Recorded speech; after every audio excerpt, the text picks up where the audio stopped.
Welcome to Foundation Repair Success Secrets, the podcast that's rocking the foundation repair industry. Discover how to boost your leads, raise your profits, and lift your digital presence. Together, let's dig deep and transform your foundation repair business. We have a part two. We got Jason on the podcast.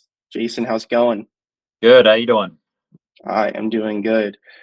Jason, this is kind of cool. Before we get into the crazy technicalities and very intricate web of your world in this industry, I think something that was really awesome. I hope you don't mind that I share this, but before the podcast, you were telling me some stuff about kind of for sales team members, for owners, maybe not delving so much into the news and these different things. Can you just give us like a little slice of that? Because I thought that was pretty insightful to the extent that you view that.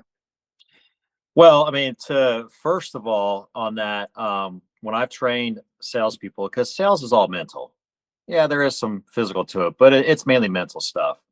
And when I got a sales rep that's in a rut, and he's in a rut that he can't get out of, and he needs my help, I get to the point sometimes where I say, you know what, we need to make a change. And it could be anything. And I had one guy, he's like, I don't even know what to do. I go, you know what you can start with is getting a new coffee cup, because that thing looks about 5 years old. Okay, you can start with that, and then we'll go from there. But the one thing that talk about what you brought up about the media, and people are going to disagree with me, of course, on this. It's all negative. It's negative Nancy everything. When it bleeds, it leads. When did they get on there and say, hey, the economy is fantastic, housing, is so great right now, you can get a lot of money for selling your house? You don't hear that. It's all the other stuff. It's all negative, everything. And for a salesperson, because our job is so mental, that is it's like being preached to you and just ingraining and twisting and screwing into your brain this negative thing. And then what happens is, and you don't think it really is affecting you, subconsciously it is, and you get into your sales appointment, and let's say a customer says something about, oh man, did you see that debate last night? And automatically it triggers in your head, yeah, it is really bad right now.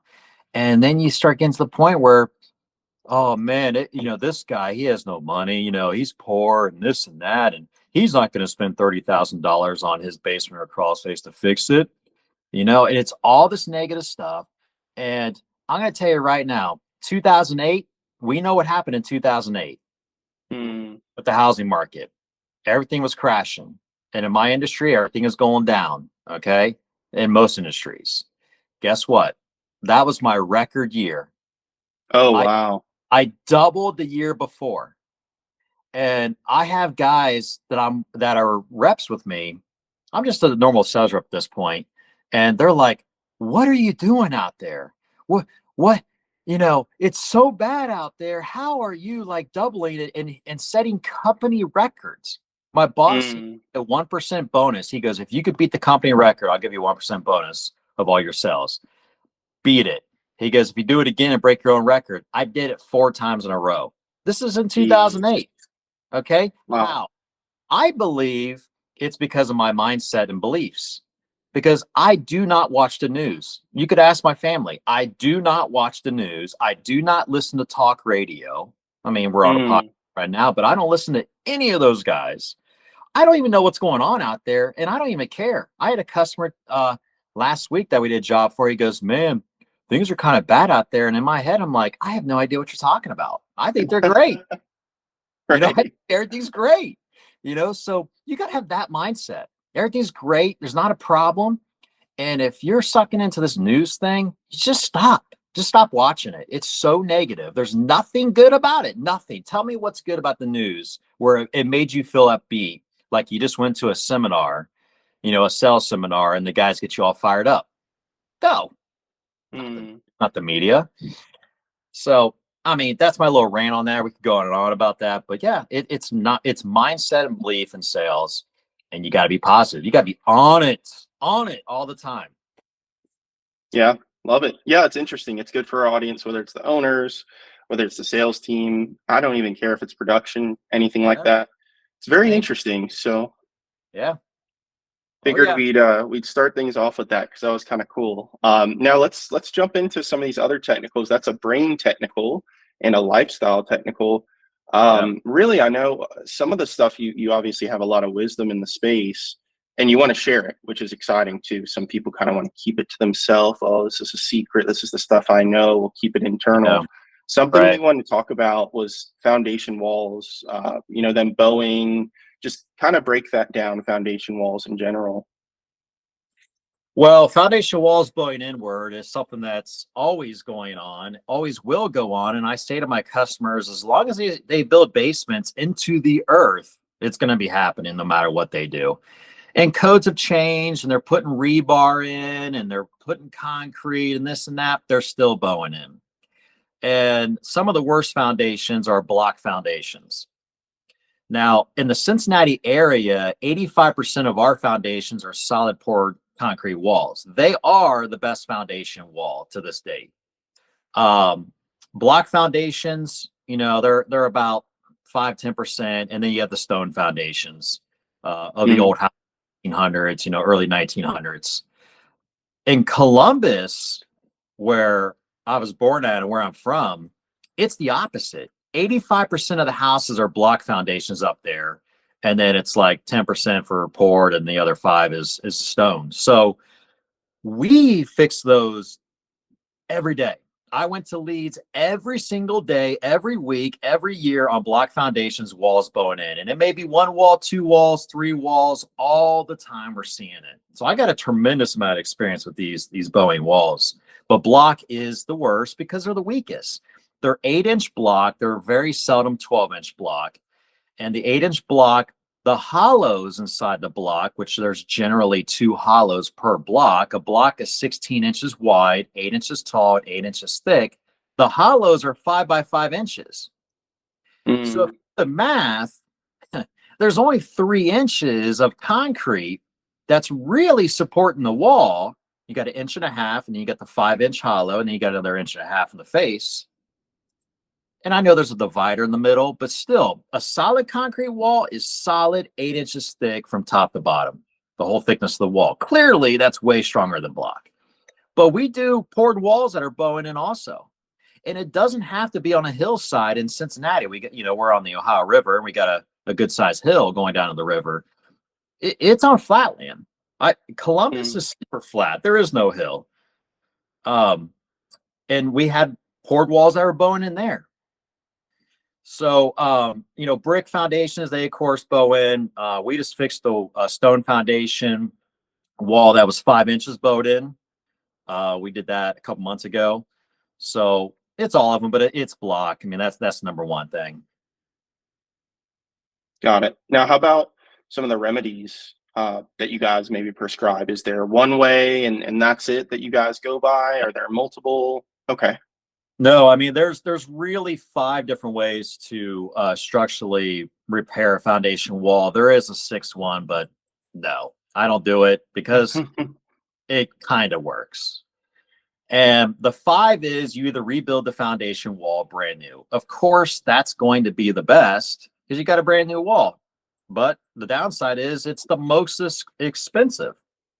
You have to fully excavate your house down. And trying to excavate the wall down 1 foot or 2 or 3 and rebuilding the wall, no, that's not the right way. You got to go all the way down to the footer. You have to support the house on the inside. You have to lift it up a little bit to get the weight off the foundation wall. You have to tear it down, and you're looking out to the outside from the basement, build a brand new wall. The mistake that most of these contractors do who do wall rebuilds is they do not reinforce the wall on the inside. They put rebar in every 4 feet and they fill in the cavity every 4 feet with rebar because that's what code requires now. And guess what? The wall still bows in. And they don't give warranties for it. They give you a taillight warranty. As soon as they pull away, boom, the warranty's gone. Maybe 1 year, but they're not giving lifetime stuff. So that's one option. The second option is to do a wall dig and push, where you excavate the wall out and you keep the existing wall and you actually press it back to its original position. And again, people do these the wrong way, where they push the wall back, they backfill, and they say, yep, you'll never have a problem with this wall again. And sure enough, the people are calling me up in 10 years and are like, we had this wall dug out and pushed back, by Bob, the excavator, and it's recracking again. And he said he put, a couple feet of gravel on the outside. I should never have a problem. I'm like, did you get a warranty for that? He goes, no, I didn't get a warranty. What? And you have to structurally reinforce the wall on the inside if you're doing a wall push. If you're doing a rebuild, we used to do carbon fiber on the wall, and it was a brand new wall. And we did the rebar every 4 feet and filled up with concrete and put the carbon fiber in between each one of those rebars. So basically every 2 feet we had a support system, and we gave lifetime warranties. So now you're down to the 3 real options of supporting the foundation wall, because I tell my customers, do you really have to rebuild the wall? Do you really have to excavate and push it back? And the majority of the time, you do not. If you want to do those things, we can do them. But in the rule of thumb with that is, when your wall has an internal measurement of about 4 inches or more, you really should be excavating the wall out and at least pushing it back, if not rebuilding it. But there's so many different circumstances. I mean, if the blocks are breaking apart and all that stuff, you're going to need to rebuild it. And then under 4 inches, you can actually save the wall and stabilize it. So your 3 main options are what everybody knows. It's been around for 100 years. It's steel I-beams. The ones that I use are a 13-pound I-beam. They weigh 13 pounds every foot. They're 4 inch by 4¼ inches. They weigh about 100 pounds each beam in a basement, an 8-foot beam. We do them every 4 feet. Depending on the situation, we may do them less, spreading them out much further than that. Yes, we can go 4.5, 5 foot, but some of these contractors are spreading these beams like 6, 7, 8. I've seen like 10 feet. I'm like, you gotta be kidding me. You're spreading them that far apart. It is working against it, and it's going to bow in between those. So we don't do that. We do it the right way. Another thing that's going on in the industry right now is the cost of steel since COVID has doubled. And what the contractors are doing to offset that is they're going to a smaller size beam, because steel is priced by the pound. So these contractors are doing 7.75 pound I-beams. It weighs half of what I use, and they're paying half the money. So that's how they offset and justify the price difference by keeping the price the same. And the customer has no idea. Most people have no idea. Oh, they're putting beams up. And it could be 2 feet by 2 foot or a little 1 by 1. They're like, they're doing beams. And, they're supporting the wall, and they don't understand. So I've always used 13-pound I-beams, and I still do today. Never done anything any less. The only time I don't use 13-pound is if you have a wall that's like 10 foot tall. Again, you have leverage working against you, and you got to step up to the next size. But that's pretty rare. So steel I-beams definitely work. Everybody gets it. They understand it. And basically every structural engineer out there is like, yep, that'll work. That's what you need to do.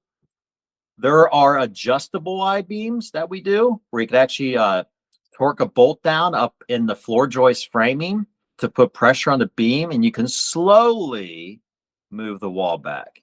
You're not pushing it back immediately, especially with block. You'll break the hollows of the block and now have to rebuild the wall. So you have what's called a static beam that's just concreted into the basement floor or bolted and framed up into the joist, and it doesn't move inward or outward. And then you have the adjustable beam. We can get into more of that if you want to know, but the fourth option is wall anchors. Okay. And in Cincinnati, we have a lot of these because we're on hillsides. And you basically have a plate. Standard is 1 foot wide by 2 foot tall. And you put that on the foundation wall about chest high. And then you drive a rod, a 1-inch threaded rod, through the foundation wall out in the yard. And on average, I go 12 feet out from the foundation wall. You dig up, you find those rods. You put a cross plate on the outside, and it's holding the wall back, just like if you were doing tug of war. You would have your body lean back and holding that rope. resisting the other person on the other side going the opposite way. It's like that for your Mm. foundation wall. It works. It's been around for many decades, these wall tiebacks, and we got them on in Cincinnati. You can see them on the freeway system holding back the retaining walls of the neighborhood that's like 50 feet up in the air above the freeway. There's beliefs out there, well, it only supports the wall and the area that you're putting it, and below that it's going to continue to move in, and above that it's going to continue to move in. There's little truth to that. There are circumstances where that can happen, and that's why steel beams are so attractive, because it goes the full length of the wall from the very top of the wall to the bottom. But it actually works very well, the wall anchors. We do another step up from that called channel anchors, and just depends on the situation, where they actually are about 6.5 foot tall, and Okay. they bolt to the basement floor, and you run the rod out in the yard. And those are really great. There's a lot of leverage in my favor to move a wall back just by having it bolt to the floor and having it pinned into the earth right there. But they're expensive to do. But we do them. That stone foundation wall I told you about earlier, we did a couple of those channel anchors because it was really bad in the middle of the wall. And then there's carbon fiber. Mm-hmm. We do all this stuff. Whatever you need as a homeowner, and whatever you want and what your belief is, I'm there to help you out. And when I go out to a house, first I determine how far the wall is pushed in, and at that point I educate you on your options of repair, because if the wall's bowed 3 inches, you're not using carbon fiber. People do. Mm. But my limit on carbon fiber is 2.25 inch of inward movement, and that's maxed out fiber. So carbon fiber is more of a lighter duty repair, and people look at me as like, well, I don't want a light duty repair because it's going to fail. Nope, I still give a lifetime warranty on it. So carbon fiber is awesome. It works as long as you do it correctly in the correct application and install it correctly. So, but they all have their purpose and places. And, if you want, we could get more into details of each one of these. But that's the quickie on supports. Nice. Okay. Well, yeah, it's cool that you have multiple options. I know we talked the other day, on our episode 1, and it was kind of like for everything, some companies just have one solution, which honestly doesn't make a boatload of sense to me. Things are case by case. Things aren't always just cookie cutter. Like, I don't even understand how companies like that exist, other than ridiculous sales tactics, but that's a whole nother story. So, yeah, I think that sums it up pretty well. So crawl spaces, fun, crazy, messy, nasty crawl spaces. Obviously, encapsulation is a big thing. Trying to make sure that, some crawl spaces are just under the house. Some are like attached where there's like a basement area type thing, and the crawl space, you can see it right there. Let's dig in, give a few minutes on crawl spaces and maybe some of the solutions that you guys have for them. First off, for anyone who's listening, what the heck is a crawl space?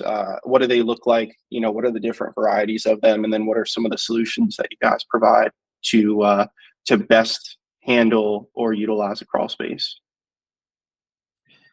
Well, a basement is obviously something you can stand up in, usually, unless you're in the really old houses, you're kind of hunched over. Crawl spaces is you're literally crawling in them, whether you're on your hands and knees or you're actually on your belly, army crawling. That's a crawl space. And the new builds, they're making taller. I go into them and they're 4 foot tall. Fantastic. I'm used to dealing with 2 foot tall, and they're right. A huge difference working in a 2-footer versus a 4-footer. A 4-footer, I'm up on my knees, completely upright, and can move around real well. A 2-footer, you can't get upright. You're army crawling basically the whole time. It's underneath your house. You generally have an outside entrance. You can have an inside entrance. Some people are like, I have no entrance in my crawl space. There's nothing. And I tell them, I go, you probably have a hidden entryway in one of the closets of the house, mainly the master bedroom. Sometimes the guest room, kids room will have it in the closet, and we pull back the carpet and there it is, the hatch. and it's in between the floor joists, and it's only 16 inches wide. Really, it's 15 and a half roughly. But, those are your entryways, and a lot of people don't go in their crawl space. They're nasty, and pretty much all of them, or they will be. It's all time on that.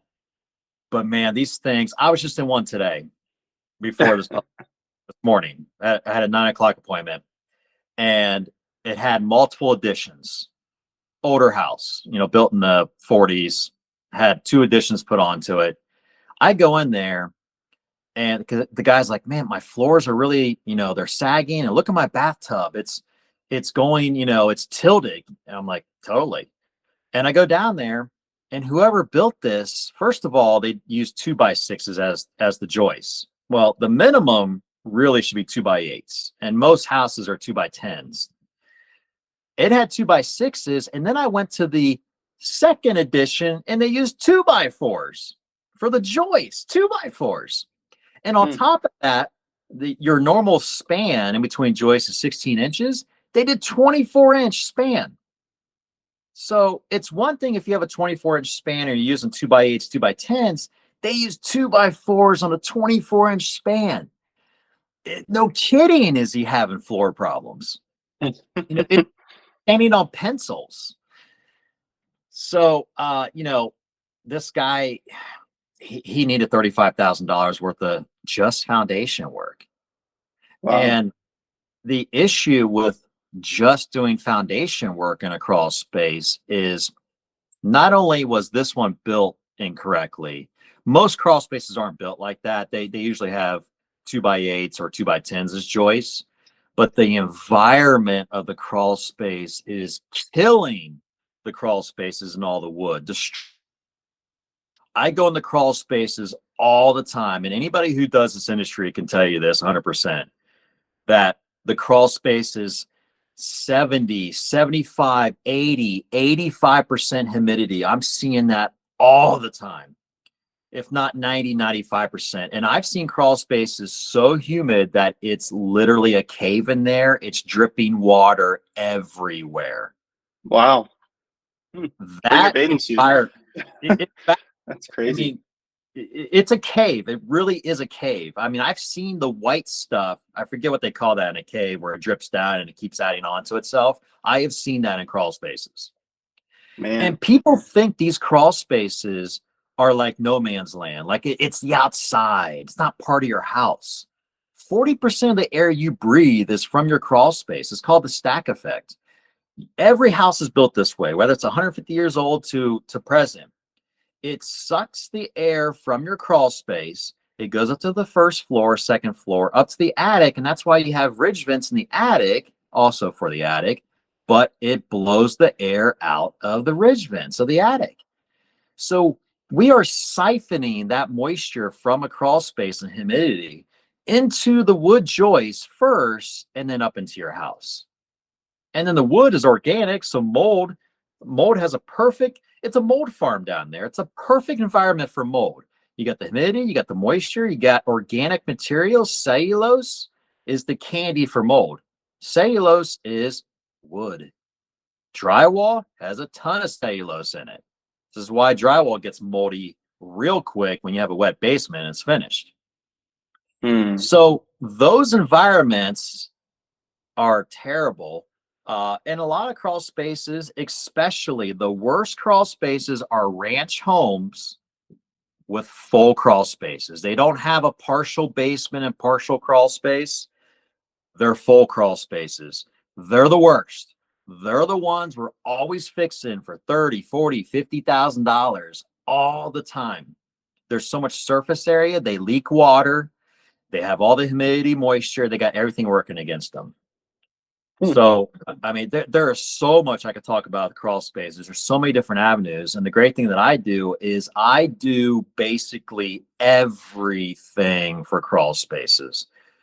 We just finished a crawl space yesterday that the main beam was sagging. It was rotted out, and it wasn't just termites. It was the environment of the crawl space that did it, the moisture. And we ripped the whole 27-foot beam out. built a brand new one, put it in, poured footers, did adjustable galvanized steel post.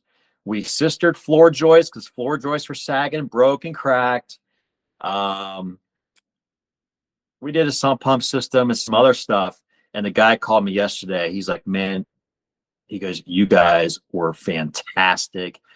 You lifted my floors up. I had gaps everywhere. Everything's hard, firm, straight, no gaps anymore. Your guys were amazing. I can't believe it. You put my faith back into contractors, because he had a very, very, very bad taste at contractors. He was very hesitant because they've had so many bad experiences with contractors. And he's like, I'm so glad I had you fix it for me for multiple reasons. So we're doing them all the time. These crawls, they're bad. So I don't know if you want to hear anything else, any more details on that, but there's a lot of different ways I could go down about crawl spaces. Yeah, it's amazing. Give us, just a few minutes about solutions that you guys utilize. Well, we believe in doing things in steps. There's a wrong order and there's the correct order. And our level one is any foundation stuff that needs to be done really should be handled first, whether it's the joist, the main beam, supports put in, supplement supports to hold the floor joist in the middle that are sagging, foundation settling needs to be piered, whatever, even walls bowing in. That happens in crawl spaces too, even though the wall is only 3-4 foot tall, they do bow in. That should be done first. The second stage is putting a sump pump in the crawl space, because they basically hardly ever have them. But a sump pump by itself is not really the correct way to fix a crawl space. It's really a flood prevention to keep you from having a foot of water down there. And yes, that happens a lot in these crawl spaces, these ranch homes. What you really need to do is stage 2 and 3 together, where you do the sump system, the sump pit, and you do a perimeter drain system, a footer drain that's perforated with gravel around it to collect the water around all the entry points around the perimeter and take the water to the sump pump.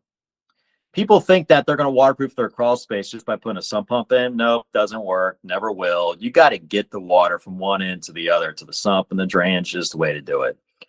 So now you got the basement or the crawl space structurally reinforced. Now you have it so no water is stagnant in there and flooding, but you still have the moisture from the earth, the humidity, condensation, that's all still there.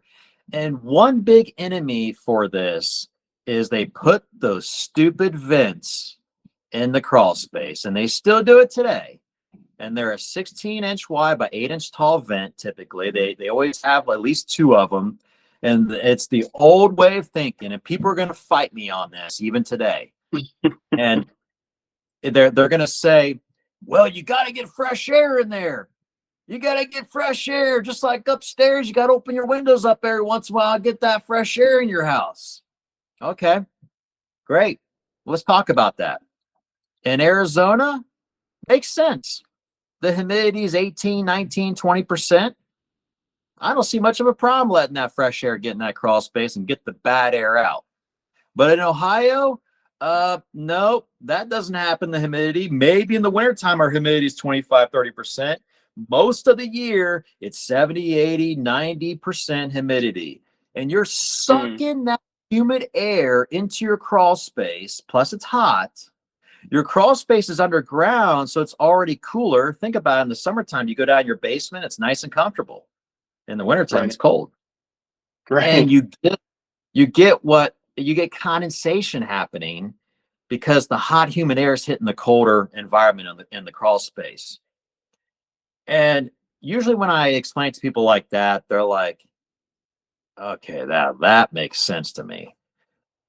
So they're bad, the vents. The problem is that if you close up the vents now, you are stopping the fresh air from coming in. And if you don't do anything else, you will cause a mold problem in that crawl space, because it's stagnant air that's just sitting there, because your crawl space isn't connected to your HVAC system. Your HVAC is going to pull the air out of each room in your house and condition it with either heat or air conditioned, cooled air, but it's not in your crawl space. So it just sits there. And that bad stagnant air is like stagnant water just sitting there. It's not good. So to truly close off your vents, you need to encapsulate the crawl space. And the Yep. encapsulation is like a swimming pool liner. The one I use is 20 mil. It's really the thickest that is out there. The problem I have with encapsulation right now is everybody's using the word just like they do organic. People, they see organic and they're like, it must be good. It's organic. Everybody's using the word and abusing it. And I go to customers' houses and I walk in the door and the first thing they say to me is, we had our crawl space encapsulated. And in my head, I'm like, oh no, I already know what this means. And in my head, I'm like, well, then why am I even out here? Right. And they're all proud that they had something done in their crawl space and they spent like $3,000, $4,000, $5,000 on it. But they know there's something not quite right. And I go down there.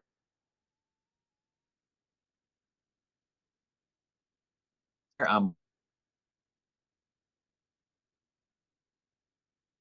back a little teeny thing and I can see the earth back there. I can stick my body in there.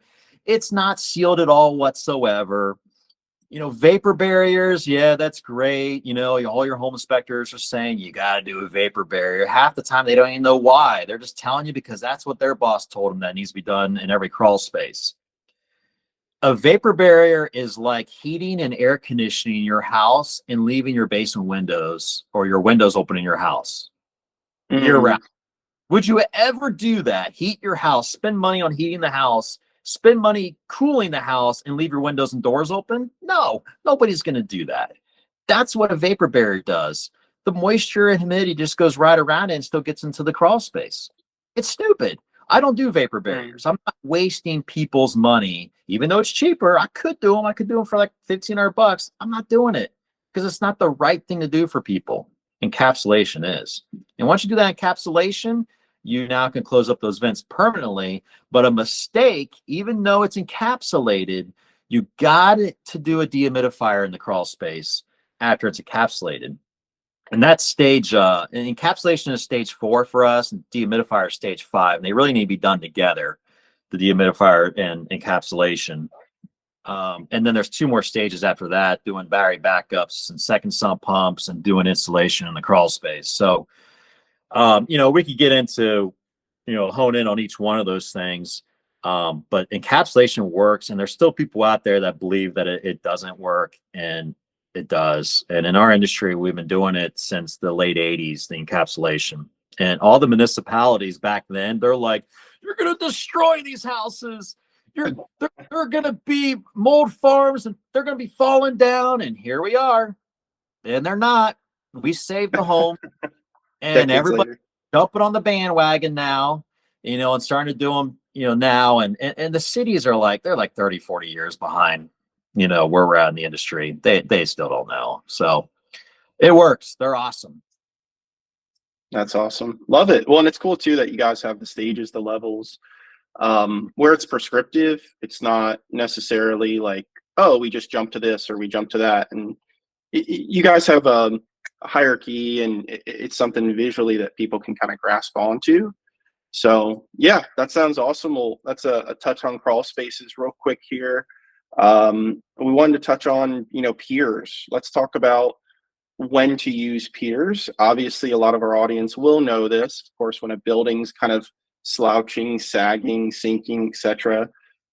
So when piers are needed, maybe some crazy examples of how many piers you've had to use in certain cases where you just had to throw a bunch of them at a certain project or building, types of piers, etc. So let's jump in on those. Yeah, piers are one of the most expensive ways to repair a foundation other than rebuilding foundation walls. And this is another problem in the industry, is that because they're expensive, contractors are spanning the piers too far apart. And they're doing like 8-10 foot apart. Nope. I mean, if you got a footer that's huge, if you got a footer that's like 2 foot tall, I mean, it's huge. You probably could do that, and it, would probably be okay. I still wouldn't do it that way. We put our piers every 5 foot. Okay. And when you're at a corner, you need to do 2.5 foot from each side of the corner. So it's basically 5 foot there too. But you don't start 5 foot from the corner and put your first pier. You do 2.5 foot really max. And sometimes we put the pier on the corner. It just depends on the situation. There's a lot of variables. It used to be 20 years ago, 6 foot was the average spacing on piers. But it is definitely better at 5. And of course, 4 would be better than 5, and 3 would be better than 4. But there's a certain point where it's unrealistic and really not necessary. 5 foot's that sweet spot of where you want to be for piers. And again, depends on how big the footer is too. If it's a smaller footer, and we've done them where the footer is only 6 inches tall, you definitely got to have here at 5 foot spacing, if not 4 foot. But the average footer is 8 inches tall, and it's great at 5 foot. Yeah, I mean, there's just so many avenues to go down with piers, but I'm assuming people know what a pier is and how they're installed, or maybe you want me to talk about that briefly. Yeah, we could briefly hit on that. That's fine. So the piers are, a lot of people think piers are concrete, and those are really called caissons, or piles, where you core a hole into the earth and you pour concrete in there. And this is what they basically do on new builds. And they fail. The true piers in our industry that we're talking about is steel piers. And we dig down to the footer. We prep the footer, which there's a lot of talk about with that. We have a bracket that is L-shaped that goes underneath the footer and on the side of it. So it'd just be like if you were going to pick up your kitchen table today, you'd put your hands underneath it to pick it up. You wouldn't put your hand on the side of it to try to pick it up. It'd be a lot harder. And then the pier itself is a post that is driven into the ground. And once you drive that pier to the appropriate depth, it is attached to the pier bracket. You put some bolts, nuts on it, threaded rods and nuts, and then you actually can lift the foundation up and tighten everything down and close up cracks and open doors again that don't open up anymore. And people really get excited when you get done piering their house and you lift it up. I mean, they're like, I haven't been able to open up that basement door for 5 years, and now I can. My bedroom door, I had to kick it to open it and shut it, and now it's so smooth, and they're really ecstatic, and that makes me really happy when a customer is that cheerful when they see the results instantly. So that's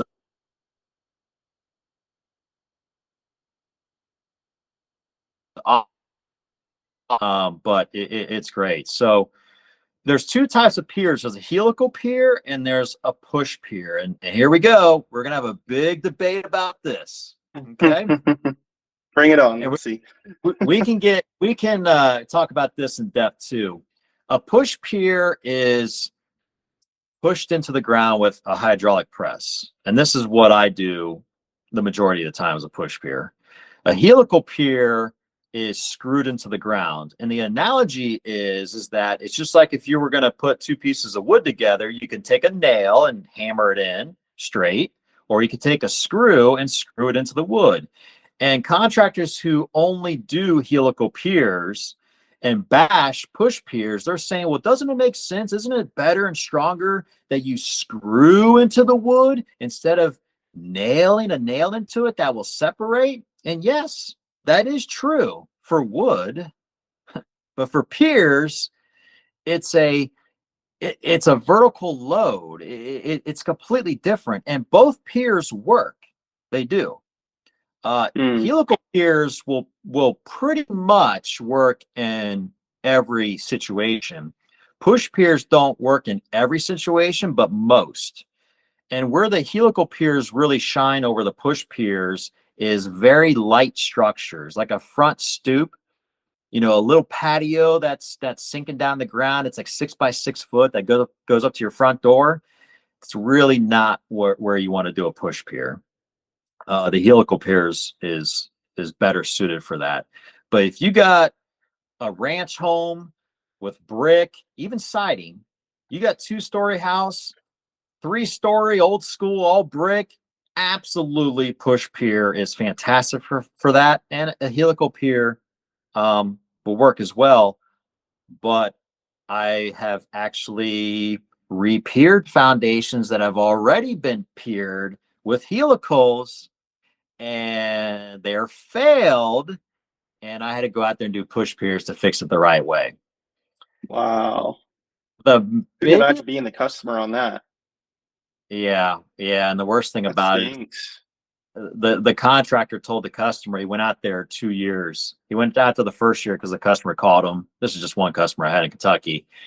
And he's like, well, that's just normal cracking you're having. That's going to happen. Had him out this following year. He goes, listen, this isn't normal cracking. It's actively moving. And the guy's like, looked at it and he goes, yeah, I'm not going to fix that for you.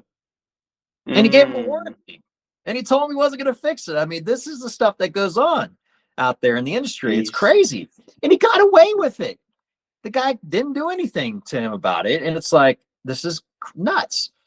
So we go out there and we drove these push piers 86 feet deep in the ground. We did 14 of them. Ooh. Now that's not normal. On average, we go about 12 to 21 feet. But that's the problem with the helical pier is there is no way you're going 85 feet deep in the ground. And I'll have somebody out there saying, well, we've gone 85 feet deep in the ground with the helical. What, one time out of 20 years you did? Okay, it's not, you're not in our clay soil in Ohio. It's not happening. There's too much resistance in the clay soil. You'll break your equipment, the head of your driver, to drive those helical piers. And the biggest problem with why houses are settling is the soil. Yes, water can make it settle. Yes. But the number one reason is the soil. And I'm not talking about, people are led to believe that the soil right underneath the footer is what's bad. Nope. It can be, yes. But the majority of the time, it's the soil deeper. And we don't know if it's 3 foot, 10 foot, 20 feet, 30 feet deep in the ground. If that soil is moving around at 30 feet depth, everything above it moves down to that point. So with the helical pier, especially in our clay soil, you're driving these things like 6 feet deep in the ground, maybe a little bit more, and you're still in that soil range that's above the bad soil at 30 feet deep. And this is why this guy still had movement, because the helical piers didn't surpass all the bad soils. And we had to surpass them all. And it was 85, 86, 87 feet very consistently with all 14 of those piers.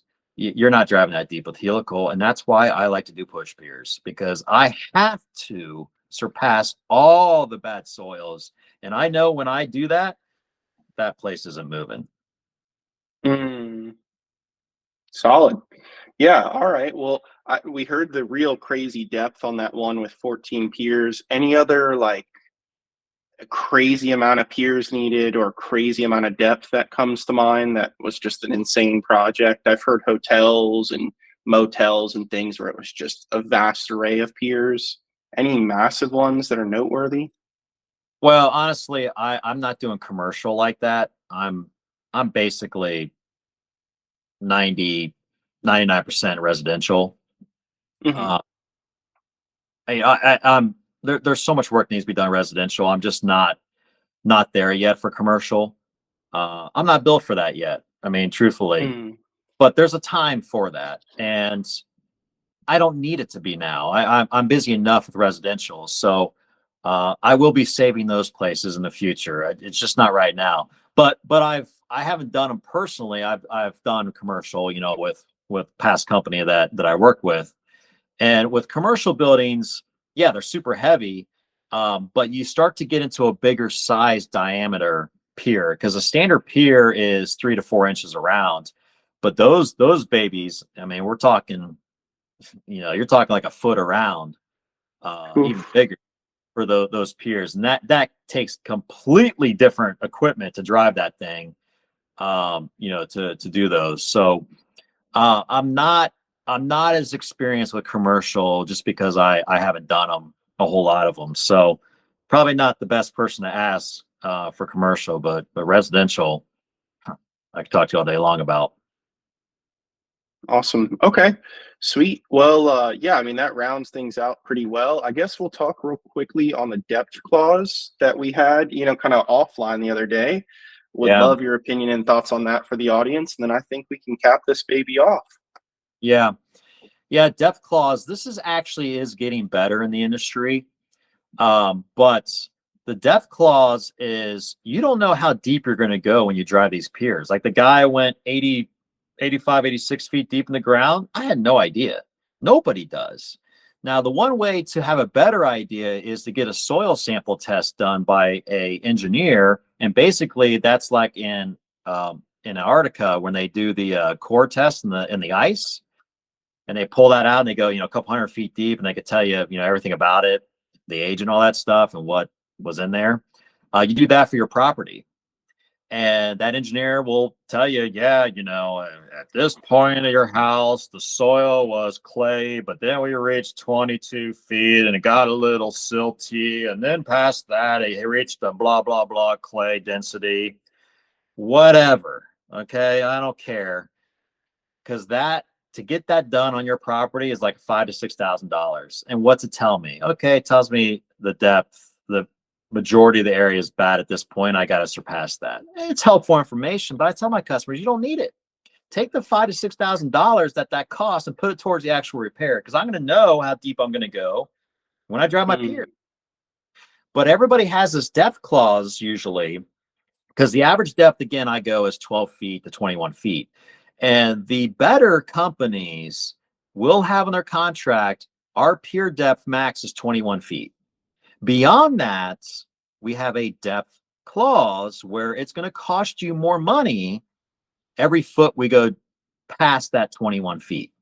Some contractors have 12, and some of them don't even have a depth clause on there at all. And they're super shady, and they come back in the back end and they're ripping homeowners' heads off with a back charge that they had no idea about.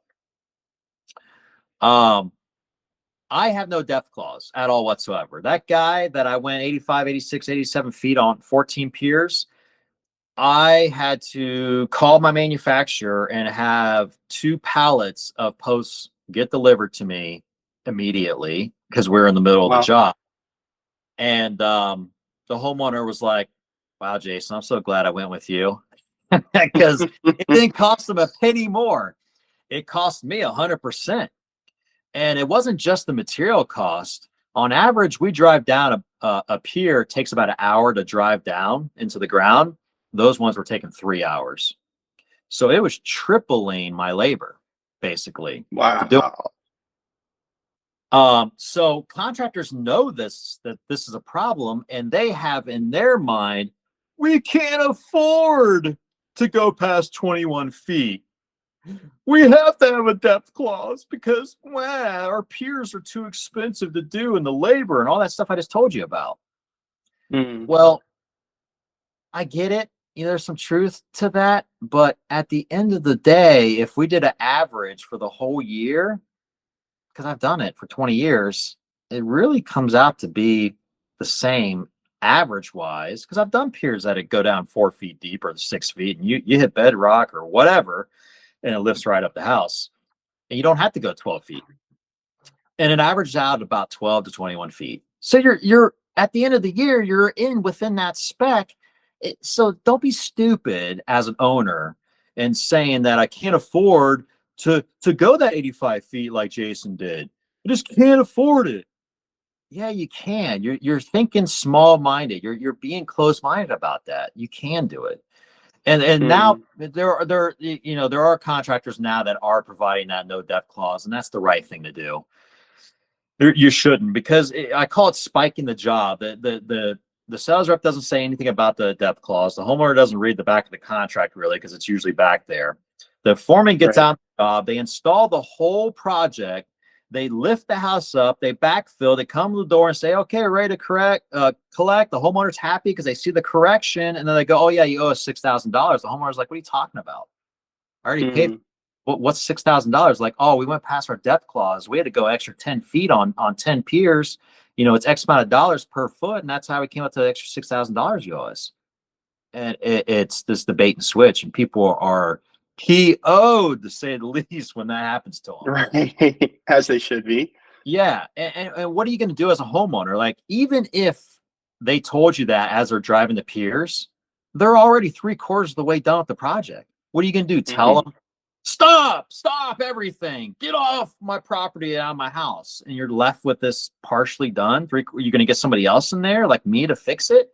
I'm going to tell you that I'm like, I can't trust what was done. I probably don't use that same manufacturer for piers, and my equipment won't work on it, and I got to redo everything. Right. The homeowner is trapped usually. And the homeowner's like, well, I'm going to sue that company. I appreciate it. You should. But unfortunately, some of these companies are national companies, and one of them is $1 billion company nationwide, which is great. And are you going to be able to fight that $1 billion company in court? Yeah. Even if you're a million, For a few $1,000s too, right? yeah, Doesn't make you're sense. not going to win. And they know that. They got you. But usually it's your smaller contractors that are doing that, not the big companies, the big ones. Usually, not always, but it's the smaller ones. So that's the depth clause there. I don't have one. I never have. And again, I've been doing it for 20 years, and it averages out at the end of the year. Just come on, owners. Just don't have a depth clause. Do the right thing for the customer, and you'll find if you did your averages, if you actually sat down and looked at your sheets when the foreman bring it back to you and how many piers they went, how deep they went on each pier, and you average it out, you're going to be fine. Right. Well, and there's got to be a lot of distaste from a consumer standpoint. Like everything went great, but then it's totally ruined at that point when they get the bill. Do you notice that a lot of either foremen or production side team members are disclosing to people at some point, or are they normally hitting them at the end? That's the other end that's happening in the industry, is the foremen are afraid to bring it up to the customer by what they think the customer is going to react on, which the customer should be PO'd. Or they had an experience where the customer did rip their head off and kick them off their property and talk to, management or whatever it was. So the foreman will decide on his own to stop at 21 feet. Okay. Well, foreman, we're only at, a couple 1,000 pounds of pressure. It will be all right. We'll be fine here. We're just stopping. And he makes the decision. Everybody has to, do what he says because he's in charge of the project. And then he backfills and he goes, okay, sir, man, everything's great, and you got a warranty, and then that's it. He collects the balance that was on the contract, not the additional, because he was afraid to say something to the customer. And all you owners out there and managers thinking that your foremen are not afraid and they're a bunch of tough dudes. Okay. Maybe you do have those guys. Yes.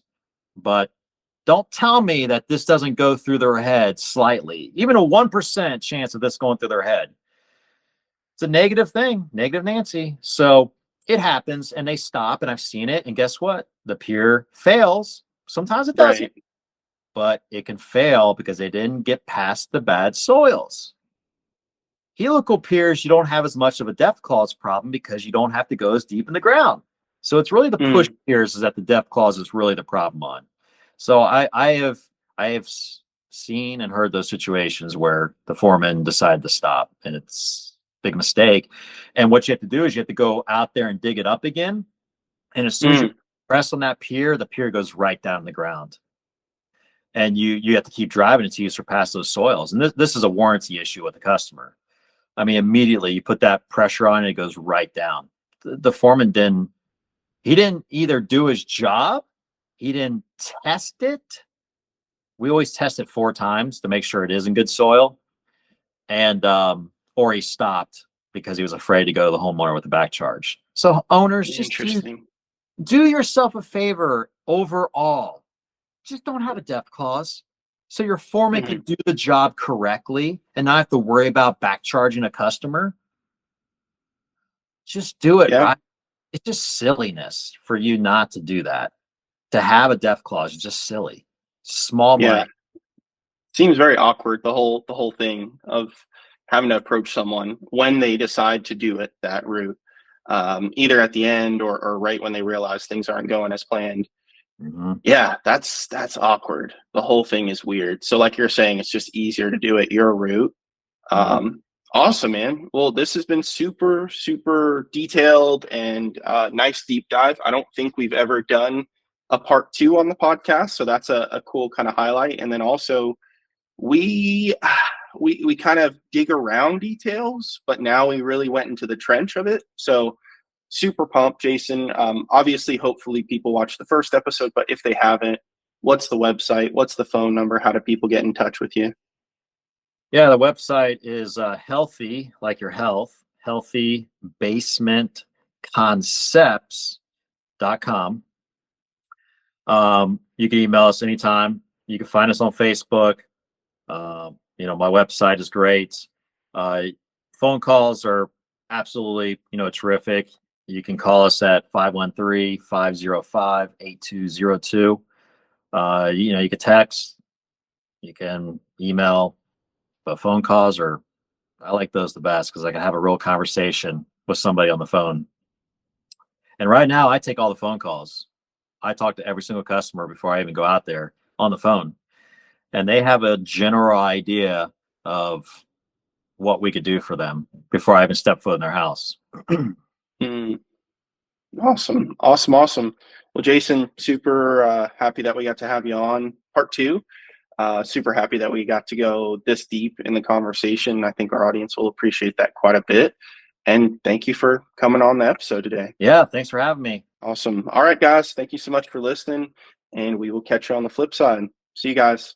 Thanks for joining us today for another revealing episode of Foundation Repair Success Secrets. Don't forget to subscribe so you can keep discovering the tools, tactics, and techniques to ensure your online presence is as solid as the foundations you repair. Keep digging deep, and we'll see you in the next episode.